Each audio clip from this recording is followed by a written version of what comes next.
तो दोस्तों आपका फिर से हमारे चैनल नोटबोर्ड में स्वागत है। तो आज की ये जो वीडियो है इसमें हम आपको नोट्स प्रोवाइड करेंगे जो केमिस्ट्री का 10th चैप्टर है, the S block elements, class 11th का। ठीक है, तो हैंड रिटन नोट्स है, हमने अच्छी तरीके से नोट्स प्रिपेयर किए हैं, एनसीईआरटी पे बेस्ड है पूरी तरीके से। ठीक है, और इसका पीडीएफ हमने बनाया है, इसी वीडियो में हम आपको पीडीएफ समझा भी देंगे। और अगर आपको ये पीडीएफ का लिंक चाहिए तो आप डिस्क्रिप्शन बॉक्स ओपन करेंगे तो वहाँ पे सबसे ऊपर आपको लिंक मिल जाएगा, आप वहाँ से जाके ईजिली डाउनलोड कर सकते हैं। ठीक है, तो चलिए वीडियो शुरू करते हैं। तो सबसे पहले एस ब्लॉक एलिमेंट्स कौन से होते हैं? तो एस ब्लॉक एलिमेंट्स वो एलिमेंट है जिनमें जो लास्ट इलेक्ट्रॉन है वो आउटर मोस्ट एस ऑर्बिटल में जाता है। ठीक है, कौन कौन से ग्रुप जो हैं एस ब्लॉक में आते हैं? ग्रुप 1 और ग्रुप 2। ग्रुप 1 जो अल्कलाई मेटल है और ग्रुप 2 जो अल्कलाइन अर्थ मेटल है। ठीक है, इनका जो जनरल इलेक्ट्रॉनिक कन्फिग्रेशन क्या होता है? नोबल गैस NS1 से 2। ठीक है, तो अल्कली मेटल्स का NS1 होता है और अल्कलाइन अर्थ मेटल्स का NS2 होता है। ठीक है, अब ग्रुप 1 में छः एलिमेंट्स आते हैं: lithium, sodium, potassium, rubidium, caesium और फ्रेंशियम। ठीक है, तो इसमें फ्रेंशियम की हम बात नहीं करेंगे क्योंकि फ्रेंशियम जो है रेडियो एक्टिव है। ठीक है, इसके बारे में ज़्यादा स्टडी की नहीं गई है। ठीक है, तो इसके आपके चैप्टर में ये जो बाकी 5 है इनके बारे में दिया गया है। ठीक है, तो ये जो सारे हमने एलिमेंट्स बताए इनको कलेक्टिवली क्या कहा जाता है? Alkali metals. इनको अल्कलाई मेटल्स क्यों कहते हैं? क्योंकि जब ये वाटर के साथ रिएक्ट करते हैं तो ये हाइड्रोक्साइड फॉर्म करते हैं। ठीक है, जो बहुत अल्कलाइन होता है नेचर में, यानी बेसिक कह दीजिए, अल्कलाइन कहते हैं नेचर में। ठीक है, इसलिए इनको अल्कलाई मेटल्स कहते हैं। अब ग्रुप 2 में देखिए कौन कौन से एलिमेंट्स हैं। बेरिलियम है, मैग्नीशियम है, कैल्शियम है, स्ट्रोंटियम है, फिर बेरियम और रेडियम। इसमें भी रेडियम जो है रेडियो एक्टिव है, इसलिए इसकी भी बात नहीं होगी। जो बाकी 5 एलिमेंट्स है उसके बारे में चैप्टर में बताया गया है, उसकी प्रॉपर्टीज़ बताई गई है। ठीक है, ये जो एलिमेंट्स हैं इनको कलेक्टिवली क्या कहते हैं? Alkaline earth metals. बेरिलियम को छोड़ के, ठीक है, बेरिलियम एक्सेप्शन है, उसके अलावा जो बाकी हैं उनको अल्कलाइन अर्थ मेटल्स कहते हैं। ठीक है, उनको ऐसा क्यों कहते हैं? क्योंकि जो इनके हाइड्रोक्साइड्स हैं और जो ऑक्साइड्स हैं वो अल्कलाइन होते हैं नेचर में। ठीक है, और ये जो होते हैं ये मेटल्स जो हैं ये कहाँ पाए जाते हैं? इनके ऑक्साइड अर्थ क्रस्ट में, अर्थ के क्रस्ट में पाए जाते हैं, इसलिए अर्थ मेटल्स। और अल्कलाइन नेचर के होते हैं इसलिए अल्कलाइन अर्थ मेटल्स। ठीक है, तो अब ये भी आपको पढ़ना ये point. Lithium and beryllium, the first elements of group 1 and 2, exhibit some properties which are different from those of the other members of the respective group। आप जितने भी ग्रुप्स है उसका जो फर्स्ट एलिमेंट है हर ग्रुप का, उसकी जो प्रॉपर्टी है उसके बाकी ग्रुप मेंबर से अलग है। जैसे कि इसमें लिथियम और बेरिलियम जो है ग्रुप 1 और 2 के हेड कह लीजिए या फिर लीडर कह लीजिए, वो हैं फर्स्ट एलिमेंट्स है, तो इनकी जो प्रॉपर्टी है बाकी सबसे अलग होगी। इसका तो मेन रीज़न यही है कि इनका साइज़ जो है स्मॉल होता है, इसके बारे में हम आगे भी पढ़ेंगे। ठीक है, और लिथियम जो है मैग्नीशियम के साथ और बेरिलियम जो है एल्यूमिनियम के साथ सिमिलर प्रॉपर्टी शो करता है, यानी जो जो प्रॉपर्टी लिथियम की है वैसी सिमिलर प्रॉपर्टीज़ मैग्नीशियम की है, और जैसी बेरिलियम की है वैसी ही एल्यूमिनियम की है। तो ये एक डायगोनल फॉर्म करता है, इसलिए इसको क्या कहते हैं? Diagonal relationship. आप पीरियोडिक टेबल को अगर ध्यान से देखेंगे तो आपको पता चल जाएगा। ठीक है, और ये डायगोनल रिलेशनशिप जो है क्यों होती है? क्योंकि जो आयनिक साइज है या चार्ज रेडियस का रेशियो जो है एलिमेंट्स का ये सेम रहता है। जैसे लिथियम और मैग्नीशियम का, इनका जो आयनिक साइज है लगभग सेम है, बुक में अच्छे से इसमें एक्सप्लेन किया गया है, और जो आप नोट्स पढ़ेंगे आगे तो उसमें भी मैंने अच्छे से एक्सप्लेन कर रखा है। ठीक है, तो अगर आपको इसका नोट्स का PDF चाहिए तो आप डिस्क्रिप्शन बॉक्स ओपन कर लीजिएगा। ठीक है, तो अब चलते हैं ग्रुप 1 मेटल्स जो कि हैं अल्कलाई मेटल्स। इनके इलेक्ट्रॉनिक कन्फिग्रेशन मैंने बताया NS1। ठीक है, ये क्या है? इलेक्ट्रोपॉजिटिव मेटल्स हैं और कैसे M पॉजिटिव आयंस फॉर्म करते हैं। ठीक है, और फ्री स्टेट में कभी भी नेचर में नहीं पाए जाते, ये भी याद रखने वाली बात है। ठीक है, फिर चलते हैं एटॉमिक और आयनिक रेडियाई का क्या ट्रेंड है इसमें। ठीक है, have the largest sizes in a particular period of the periodic table.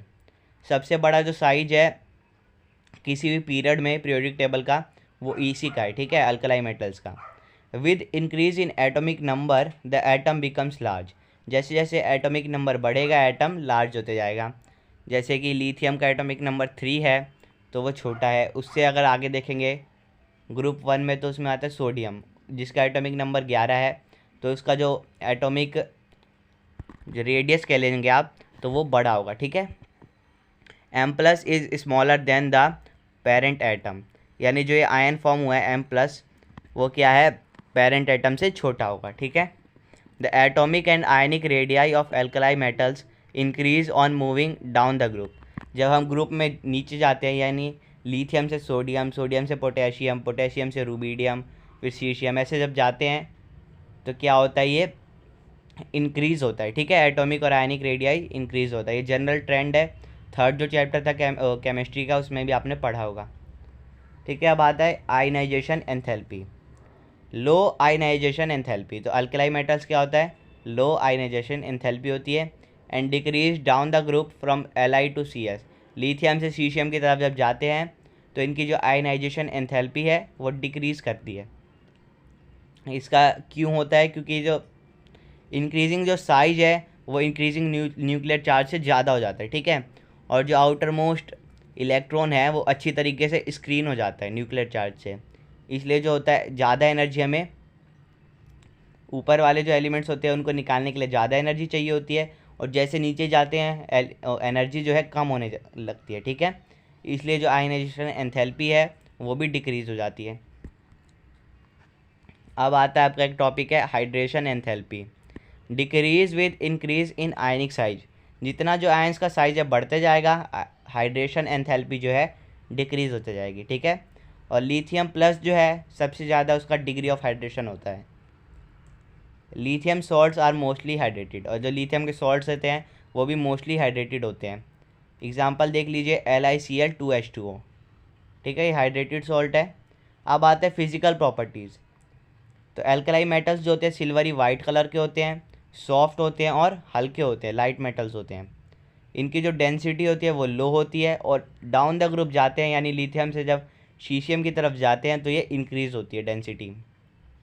Melting और बॉइलिंग पॉइंट लो होता है, और मेल्टिंग और जो बॉइलिंग पॉइंट है वो डिक्रीज़ होता है ग्रुप के नीचे जाने में। जब लिथियम से सीशियम की तरफ जाएंगे तो ये दोनों क्या होगा, डिक्रीज़ होगा। जो अल्कलाई मेटल्स है और उसके जो सॉल्ट है वो कलर इम्पार्ट करते हैं ऑक्सीडाइजिंग फ्लेम को। जब फ्लेम फोटोमेट्री होता है तो उसमें ये कलर इम्पार्ट करते हैं। कौन कौन से कलर, जैसे लिथियम जो है वो क्रिम्सन रेड कलर, सोडियम जो है येलो कलर, पोटेशियम जो है वॉयलेट कलर, रूबीडियम जो है रेड वॉयलेट, और सीशियम जो है ब्लू कलर। तो आपको ये कलर्स भी याद रहने चाहिए, 1 मार्क्स में आपको ये पूछ सकता है, ठीक है। और सीशियम और जो पोटेशियम है यूज़फुल है किस में, इलेक्ट्रोड्स के रूप में इनका यूज़ होता है फोटो इलेक्ट्रिक सेल्स में, ठीक है। अब आते हैं इनकी chemical properties. Alkali metals are highly reactive as they have low ionisation enthalpy. अभी हमने बताया कि आयनाइजेशन एंथैल्पी जो होती है इनकी वो लो होती है, इसलिए जो ये होते हैं ज़्यादा रिएक्टिव होते हैं। और जो रिएक्टिविटी है वो डाउन द ग्रुप जाने पे इंक्रीज़ होती है, यानी जब लिथियम से सीशियम की तरफ जाएंगे तो रिएक्टिविटी इंक्रीज़ होती है। अब आते हैं रिएक्टिविटी टुवर्ड्स एयर। आपका जो सिलेबस है 2021 और 2022 का, इसमें देखिए 4 चीज़ों के साथ हमने रिएक्शन देखनी है, reaction with air, water, dihydrogen और हेलोजन्स। बाकी जो और भी थे लिक्विड अमोनिया, इसके अलावा और भी थे एसिड्स बेस, इनके साथ जो रिएक्शन है वो इस टर्म में नहीं आ रही, ठीक है। तो आपको सिलेबस की वीडियो देखनी है तो आप चैनल पे जाके चेक कर सकते हैं, वहाँ पे हमने बना रखी है, तो वहाँ पे आपको समझ आएगा, ठीक है, कौन कौन से पॉइंट्स आ रहे हैं। तो the alkali metals form oxide which in turn form hydroxide. तो जब ये एयर के साथ रिएक्ट करते हैं अल्कलाई मेटल्स तो ऑक्साइड्स फॉर्म करते हैं, फिर जो है ऑक्साइड्स वाटर के साथ रिएक्ट करके हाइड्रोक्साइड्स फॉर्म करते हैं, ठीक है। O2 की प्रेजेंस में ये बहुत तेज़ी से बर्न होते हैं, ठीक है, और ऑक्साइड्स फॉर्म करते हैं। लिथियम जो है मोनोऑक्साइड फॉर्म करता है, सोडियम पेरोक्साइड, और जो बाकी है वो सुपर ऑक्साइड्स फॉर्म करते हैं। तो ये भी आपको याद रखना ज़रूरी है, ठीक है। और जो O2 आयन होता है, O2 माइनस आयन, वो स्टेबल कब होता है, जब लार्ज कैटायंस के साथ रिएक्ट होता है, ठीक है, तभी स्टेबल होता है। जैसे कि पोटेशियम, रूबीडियम और सीशियम, इनके साथ जब रिएक्ट करता है तो O2 माइनस आयन है तभी स्टेबल होता है, ठीक है। अब जैसे मैंने आपको बताया कि लिथियम जो है ऑक्साइड फॉर्म करता है, सोडियम पेरोक्साइड, और जो बाकी है वो सुपर ऑक्साइड। तो उनकी रिएक्शन दे रखी है, आप देख लीजिए। और जो जितने भी एल्कलाई मेटल्स हैं उनका ऑक्सीडेशन क्या होता है, ऑक्सीडेशन स्टेट +1 होता है। ये आपने रिडॉक्स रिएक्शंस में पढ़ा होगा, ठीक है, ऑक्सीडेशन स्टेट क्या होता है, ठीक है। तो इनका होता है +1। Lithium form the Li3n as well. Lithium जो है लिथियम नाइट्रेट भी बनाता है, बाकी जो है वो नहीं बनाते। तो वही है, जो ग्रुप का फर्स्ट मेंबर है उसकी प्रॉपर्टीज़ जो है बाकी से थोड़ी अलग होती है। तो अब आ गया, alkali metals are normally kept in kerosene oil. जो एल्कलाई मेटल्स है उनको ज़्यादातर कैरोसिन ऑयल में रखा जाता है। इसका रीज़न आपको पता होगा, क्योंकि जो बहुत ज़्यादा रिएक्टिव होते हैं, एयर के साथ रिएक्ट कर लेते हैं और फिर बर्न हो जाते हैं, इसलिए उनको कैरोसिन में रखा जाता है ताकि एयर के कांटेक्ट में ना जा सके, ठीक है। फिर आ गया reactivity towards water. The alkali metals react with water to form hydroxide and dihydrogen. जो अल्कलाई मेटल्स है वाटर के साथ रिएक्ट करके हाइड्रोक्साइड बनाते हैं और डाईहाइड्रोजन गैस रिलीज होती है, ठीक है। आपको रिएक्शन दे रखी है, देख लीजिए। फिर आता है रिएक्टिविटी टुवर्ड्स डाईहाइड्रोजन। जो अल्कलाई मेटल्स है वो डाईहाइड्रोजन के साथ रिएक्ट करके लगभग कितने 673 केल्विन, और जो लिथियम है वो 1073 केल्विन पे रिएक्ट करता है और क्या फॉर्म होता है, हाइड्राइड्स। और जो हाइड्राइड्स होते हैं वो आयनिक सॉलिड होते हैं जिनकी मेल्टिंग पॉइंट हाई होती है। आपको इसकी भी रिएक्शन दे रखी है, आप देख सकते हैं। फिर आ गया रिएक्टिविटी टुवर्ड्स हेलोजन। जो एल्कलाई मेटल्स हैं वो बहुत तेज़ी से रिएक्ट करते हैं हेलोजन के साथ और क्या बनाते हैं, आयनिक हेलाइड्स M+X-। ठीक है, तो अब यहाँ पे कोई भी मेटल आप पुट कर सकते हैं, ठीक है। Lithium halides are somewhat covalent. बाकी जो हैं वो क्या बनाते हैं, आयनिक हेलाइड्स बनाते हैं। जो लिथियम का है वो लगभग थोड़ा थोड़ा कोवेलेंट कैरेक्टर का होता है, ठीक है, lithium halides. Lithium iodide is the most covalent in nature. ये आपसे क्वेश्चन पूछा जा सकता है कि लिथियम का आयोडाइड हो गया, हेलाइड हो गया या फ्लोराइड हो गया, इनमें से ज़्यादा कोवेलेंट सबसे ज़्यादा कौन है। तो जो लिथियम आयोडाइड है वो सबसे ज़्यादा कोवेलेंट होता है, ठीक है। तो फिर एल्कलाई मेटल्स का हमारा जो लास्ट टॉपिक है वह यूजेज इनका कहाँ है। तो लिथियम जो है उसका यूज़ होता है एलॉयज़ बनाने में, इसका यूज़ होता है थर्मो न्यूक्लियर रिएक्शंस में भी होता है, इसका यूज़ कहाँ होता है, इलेक्ट्रोकेमिकल सेल्स में भी हो सकता है। तो ये आपसे 2-3 नंबर में क्वेश्चन पूछा जा सकता है कि लिथियम के यूज़ बताइए या फिर पोटेशियम के यूज़ बताइए। जो जो आपकी बुक में गिवन है उनमें से किसी का भी पूछा जा सकता है, तो आपको ये भी पढ़ना ज़रूरी है, ठीक है। सोडियम का यूज़ कहाँ होता है, एलॉय बनाने में। लिक्विड जो सोडियम मेटल है उसका यूज़ कहाँ होता है, कूलेंट में, इन फास्ट ब्रीडर न्यूक्लियर रिएक्टर। जो न्यूक्लियर रिएक्टर्स हैं वहाँ पे कूलेंट में इसका यूज़ होता है। KCl is use as a fertilizer, जो ठीक है, पोटेशियम क्लोराइड फर्टिलाइज़र के रूप में यूज़ होता है। पोटेशियम हाइड्रोक्साइड किस में यूज़ होता है, सॉफ्ट सोप बनाने में। और जो सीशियम है वो डिवाइजिंग फोटो इलेक्ट्रिक सेल्स, इसमें यूज़ होता है, ठीक है। अब आता है जो फर्स्ट मेंबर है ग्रुप 1 का यानी लिथियम, उसकी एनोमलस प्रॉपर्टीज़ या जो बाकी जो इसकी जो प्रॉपर्टी है वो बाकियों से अलग क्यों है। इसका जो 2 ही रीज़न है। पहला तो उसका जो एटम और आयन है उसका साइज़ बहुत स्मॉल है, ठीक है, क्योंकि आपको पता होगा कि डाउन द ग्रुप जाने पे इंक्रीज़ होता है। तो लिथियम सबसे पहले है तो उसकी सबसे छोटी होगी, और जैसे ही नीचे जाएंगे तो और साइज बढ़ते जाएगा, नए नए शेल्स ऐड होते जाएंगे, ठीक है। तो इसका जो एनोमलस बिहेवियर है उसका रीज़न है small size of its atom and ion और high polarising power. Polarising power क्या होती है, चार्ज अपॉन रेडियस का रेशियो, ठीक है, वो हाई होता है। इसीलिए इसका जो बिहेवियर है इसके ग्रुप के बाकी एलिमेंट से अलग है थोड़ा। Points of difference between lithium and other alkali metals. Lithium और जो अदर एल्कलाई मेटल्स है उसमें क्या डिफरेंस है।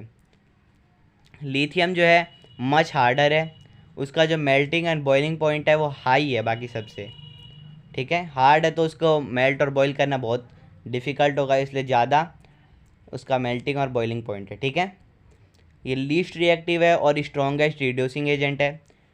Lithium chloride is deliquescent and crystallizes as a hydrate. Deliquescent होता है और क्रिस्टलाइज होता है हाइड्रेट के फॉर्म में, ठीक है। लिथियम हाइड्रोजन कार्बोनेट है वो सॉलिड की फॉर्म में नहीं प्रेजेंट होता है, ठीक है, सॉलिड में ऑब्टेन नहीं होता है सॉलिड फॉर्म में। और जो बाकी एलिमेंट्स है उनका जो हाइड्रोजन कार्बोनेट्स हैं वो सॉलिड होते हैं, ठीक है। तो ये भी एक डिफरेंस है। Lithium unlike other alkali metals form no ethanide on reaction with ethyne. तो जब लिथियम की रिएक्शन इथाइन से करवाते हैं तो एथेनाइड जो है फॉर्म नहीं होता। ठीक है। लिथियम नाइट्रेट को जब हीट करते हैं तो क्या बनता है, लिथियम ऑक्साइड बनता है, और जो बाकी मेटल नाइट्रेट से डिकम्पोज करने पे नाइट्राइड फॉर्म करते हैं, लेकिन ये क्या है, लिथियम ऑक्साइड फॉर्म कर रहा है। ठीक है। तो आप यहाँ रिएक्शन भी देख लीजिए। लिथियम फ्लोराइड और लिथियम जो ऑक्साइड है वो लेस सॉल्यूबल इन वाटर है, ये भी इम्पोर्टेंट है। फिर points of similarity between lithium and magnesium. Lithium और मैग्नीशियम के बीच जो सिमिलैरिटी है या जिसको आप डायगोनल रिलेशनशिप बोलते हैं वो क्या है। इनका तो मैंने आपको बताया था पहले कि इसका जो आयनिक साइज है और जिन इनके जो एटम का साइज है बहुत पास है, इक्वल है। देखिए लिथियम का 152 पिकोमीटर है तो मैग्नीशियम का 160 है। लिथियम प्लस जो है लिथियम का आयन उसका 76 पिकोमीटर है तो मैग्नीशियम का है 72 पिकोमीटर। ठीक है। तो इनका जो आयनिक और एटॉमिक रेडिया है वो लगभग सेम है, सिमिलर है। ये दोनों क्या है, हार्डर है और lighter than other elements in the respective group, और जो इसके बाकी ग्रुप्स हैं उन सबसे लाइटर हैं। ये दोनों क्या हैं, वाटर के साथ स्लो रिएक्ट करते हैं। इनके जो ऑक्साइड और हाइड्रोक्साइड होते हैं वो लेस सॉल्यूबल होते हैं, और इनके जो हाइड्रोक्साइड है वो हीट करने पे डिकम्पोज हो जाते हैं, यानी ब्रेक हो जाते हैं। ठीक है। दोनों ही नाइट्राइड फॉर्म करते हैं। ठीक है, by direct combination with nitrogen. दो ऑक्साइड जो है इनके, लिथियम ऑक्साइड और मैग्नीशियम ऑक्साइड, ये एक्सेस ऑक्सीजन के साथ कंबाइन नहीं करते और सुपर ऑक्साइड फॉर्म नहीं करते, बाकी जो हैं वो करते हैं। ठीक है, एक्सेस ऑक्सीजन के साथ रिएक्शन। इनके जो कार्बोनेट्स है लिथियम और मैग्नीशियम के इजीली डिकम्पोज हो जाते हैं हीटिंग करने पे, और ऑक्साइड फॉर्म होता है और CO2 फॉर्म होता है। इनमें sodium solid hydrogen carbonates form नहीं होते, बाकी सब में होते हैं। लिथियम क्लोराइड और मैग्नीशियम क्लोराइड है वो सॉल्यूबल है इथेनॉल में, और दोनों ही डीलिक्विसेंट है और crystallize from aqueous solution as hydrates. ठीक है, दोनों ही हाइड्रेट्स फॉर्म करते हैं। तो यहाँ पे जो हमारा एल्कलाई मेटल्स है वो ख़त्म हुआ। अब आता है हमारा एल्कलाइन अर्थ मेटल्स। इनका इलेक्ट्रॉनिक कन्फिग्रेशन होता है नोबल गैस NH2, और ये जो होते हैं इनके कंपाउंड्स वो आयनिक होते हैं। ठीक है। फिर आता है एटॉमिक एंड आयनिक रेडियाई। इनका जो एटॉमिक या आयनिक रेडियस है वो अल्कलाई मेटल से छोटा होता है। ठीक है। क्यों होता है, क्योंकि जो इनका चार्ज है इंक्रीज हो जाता है। ठीक है, इसलिए जो न्यूक्लियस है वो इलेक्ट्रॉन्स को अपनी तरफ खींच के रखता है, जिससे कि इनका साइज रहता है वो छोटा रहता है। ठीक है। Atomic and ionic radius increase with increase in atomic number. जैसे जैसे एटॉमिक नंबर बढ़ते जाएगा एटॉमिक और आयनिक रेडियस बढ़ते जाएगा। ठीक है, जैसे बेरिलियम से मैग्नीशियम में बढ़ेगा एटॉमिक नंबर इंक्रीज, तो एटॉमिक और आयनिक रेडियस भी इंक्रीज। ठीक है, जनरल सा ट्रेंड है। अब आता है आयनाइजेशन एंथैल्पी। तो आयनाइजेशन एंथैल्पी जो होती है वो साइज के इन्वर्सली प्रोपोर्शनल होती है, यानी साइज कम तो आयनाइजेशन एंथैल्पी ज़्यादा, और साइज ज़्यादा तो आयनाइजेशन एंथैल्पी कम। तो इनकी जो आयनाइजेशन एंथैल्पी है वो लो होती है। ठीक है, और जो आयनाइजेशन एंथैल्पी है वो डिक्रीज होती है डाउन द ग्रुप। इनकी जो फर्स्ट आयनाइजेशन एंथैल्पी है वो हाइयर होती है अल्कलाई मेटल से, और जो सेकंड होती है वो स्मॉल होती है अल्कलाई मेटल से। फर्स्ट आयनाइजेशन एंथैल्पी मतलब जो अगर हम इनसे एक इलेक्ट्रॉन निकालने हैं तो उसमें जो एनर्जी हमें लगी वो हो गई फर्स्ट आयनाइजेशन एंथैल्पी, लेकिन एक के बाद जब हमने दूसरा इलेक्ट्रॉन निकाला इनके एटम से तो उसमें जो एनर्जी लगी वो हो गई सेकेंड आयनाइजेशन एंथैल्पी। ऐसे जब तीसरा निकालेंगे तो हो जाएगा थर्ड आयनाइजेशन एंथैल्पी। ठीक है। फिर आता है हाइड्रेशन एंथैल्पी, ये भी साइज के इन्वर्सली प्रोपोर्शनल होता है। Decrease with increase in ionic size down the group. Down the group जो है आयनिक साइज इंक्रीज होता है तो हाइड्रेशन एंथैल्पी डिक्रीज होती है। अल्कलाइन अर्थ मेटल्स का जो हाइड्रेशन एंथैल्पी है वो लार्ज होता है किससे, अल्कलाई मेटल आयन से। ठीक है, इनके जो अल्कलाइन अर्थ मेटल्स के जो आयन होते हैं उनकी हाइड्रेशन एंथैल्पी ज़्यादा होती है एल्कली मेटल्स के आयन से। ठीक है। Compounds of alkaline earth metals are extremely hydrated than those of alkali metals. तो जितने एल्कलाई मेटल्स के कंपाउंड हाइड्रेटेड होते हैं उससे ज़्यादा एल्कलाइन अर्थ मेटल्स के कंपाउंड हाइड्रेटेड होते हैं। ठीक है। अब एग्ज़ाम्पल भी आप देख सकते हैं, जैसे कि मैग्नीशियम क्लोराइड है, हाइड्रेटेड फॉर्म में भी होता है, कैल्शियम क्लोराइड है, ठीक है, जबकि जो NaCl और KCl है वो हाइड्रेट्स फॉर्म नहीं करते। फिजिकल प्रॉपर्टी देख लीजिए, सिल्वरी वाइट, लस्चरस, सॉफ्ट होते हैं लेकिन अल्कलाई मेटल से हार्डर होते हैं। बेरिलियम और मैग्नीशियम जो है वो ग्रे कलर के दिखते हैं, हाई मेल्टिंग और बॉइलिंग पॉइंट होता है। Then the alkali metals strongly electropositive in nature, electropositive character increases down the group from beryllium to barium. तो जैसे नीचे जाते डाउन द ग्रुप तो इलेक्ट्रोपॉजिटिव कैरेक्टर जो है इंक्रीज होता है। जैसे उसमें जो थे कंपाउंड्स में वो कलर इम्पार्ट कर रहे थे एलिमेंट्स, इसमें भी होता है। कैल्शियम, स्ट्रोंटियम और बेरियम जो है, कैल्शियम जो है ब्रिक रेड कलर, स्ट्रोंटियम जो है क्रिम्सन कलर और बेरियम जो है एप्पल ग्रीन कलर इम्पार्ट करता है फ्लेम फोटोमेट्री करने पर, ठीक है। जबकि जो बेरिलियम और मैग्नीशियम में कोई कलर इम्पार्ट नहीं करते। इनकी जो इलेक्ट्रिकल और थर्मल कंडक्टिविटी है वो हाई होती है अल्कलाई मेटल्स के कंपैरिजन में। अब आता है केमिकल प्रॉपर्टीज़। जो अल्कलाइन अर्थ मेटल्स है वो लेस रिएक्टिव होते हैं अल्कलाई मेटल से, रिएक्टिविटी है इंक्रीज होती है, डाउन द ग्रुप जाने पे इंक्रीज होती है। अब आगे reactivity towards air and water. तो बेरिलियम और मैग्नीशियम है वो इनर्ट है ऑक्सीजन के लिए, ठीक है, एंड H2O के लिए भी, क्योंकि इनका जो फॉर्म ऑक्साइड जो फिल्म होती है इनकी सरफेस पे बन जाती है जिससे कि वो रिएक्ट नहीं करते। Powdered beryllium burns on ignition in air to give beryllium oxide and beryllium nitrite, ठीक है, तो ये नाइट्रेट या ऑक्साइड फॉर्म करते हैं। मैग्नीशियम जो है इलेक्ट्रोपॉजिटिव होता है और वाइट फ्लेम के साथ बर्न होता है और क्या फॉर्म करता है, magnesium oxide and magnesium nitrite, ठीक है। फिर calcium, strontium and barium are readily attacked by air to form the oxide and nitrite. जो बाकी तीनों हैं वो जब एयर के साथ रिएक्ट करते हैं तो ऑक्साइड और नाइट्राइड फॉर्म करते हैं। They also react with water with increasing vigour even in cold to form hydroxide. ये वाटर के साथ रिएक्ट करते हैं, कोल्ड में भी, जो कोल्ड वाटर है उसके साथ भी रिएक्ट करते हैं और क्या फॉर्म करते हैं, हाइड्रोक्साइड्स, ठीक है। तो अब आता है रिएक्टिविटी टुवर्ड द हेलोजेंस। तो ये जो हेलोजेंस के साथ रिएक्ट करके हेलाइड्स फॉर्म करते हैं। M+X2 gives MX2। MX क्या है, कोई भी इन चारों में से हो सकता है, फ्लोरीन, क्लोरीन, ब्रोमीन या आयोडीन, ठीक है, हेलोजेंस इनमें से कोई सा भी हो सकता है। Thermal decomposition of NH4 twice BeF4 is the best route for the preparation of BeF2 and BCl2 is conveniently made from the oxide, ठीक है। तो रिएक्शन बता रखी है कि हीट करने के बाद ये फॉर्म होता है। फिर आती है रिएक्शन रिएक्टिविटी टुवर्ड्स हाइड्रोजन। जितने भी एलिमेंट्स है एक्सेप्ट बेरिलियम, ठीक है, क्योंकि बेरिलियम फर्स्ट मेंबर है तो उसकी कुछ कुछ प्रॉपर्टीज़ डिफरेंट होगी। तो बेरिलियम को छोड़ के जितने भी है वो हाइड्रोजन के साथ हीट करने पे हाइड्राइड्स फॉर्म करते हैं, ठीक है। MH2, M क्या है, कोई भी मेटल, ठीक है। Beryllium hydride however can be prepared by the reaction of BeCl2 with LiAlH4, ठीक है। तो जब इन दोनों की रिएक्शन होती है तब बेरिलियम हाइड्राइड फॉर्म होता है।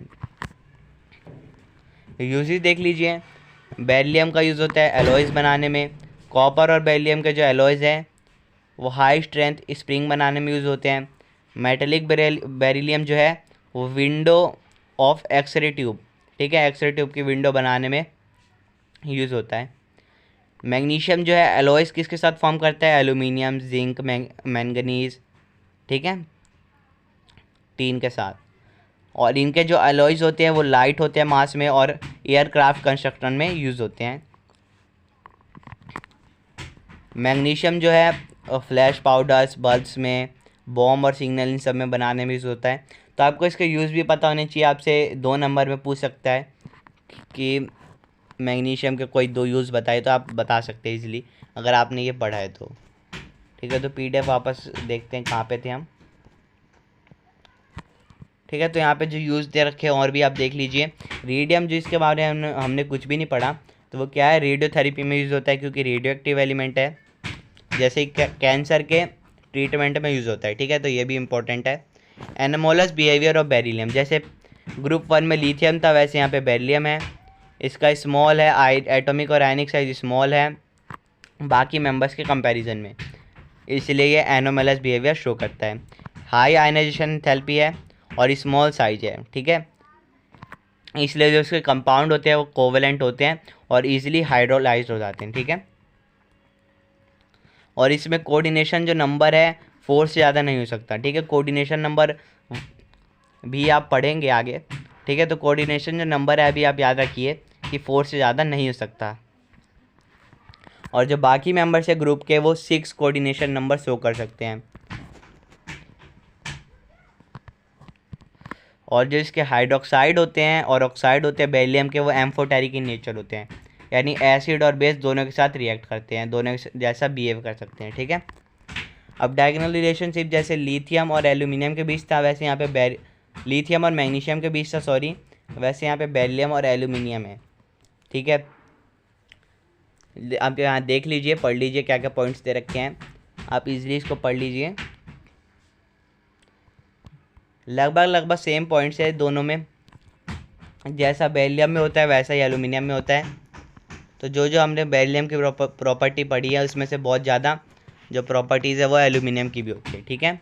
तो होप आपको ये PDF समझ में आ गया होगा। अगर आपको इसका लिंक चाहिए तो आप डिस्क्रिप्शन बॉक्स ओपन करिएगा, तो आपको वहाँ पे इसका ईज़िली आपको वहाँ से डाउनलोड करने का ऑप्शन मिल जाएगा, ठीक है। तो आप डाउनलोड करके इसे पढ़ सकते हैं, क्योंकि आपका जो इम्पोर्टेंट चैप्टर है एस ब्लॉक एलिमेंट्स, ठीक है, आपके टर्म 2 के लिए। तो होप आपको ये वीडियो अच्छी लगी हो। अगर आपको अच्छी लगे तो प्लीज़ लाइक कीजिएगा और चैनल को सब्सक्राइब कीजिए और दोस्तों के साथ शेयर कीजिए। आपसे फिर मिलेंगे नेक्स्ट वीडियो में, तब तक के लिए bye bye, see you again, thanks for watching.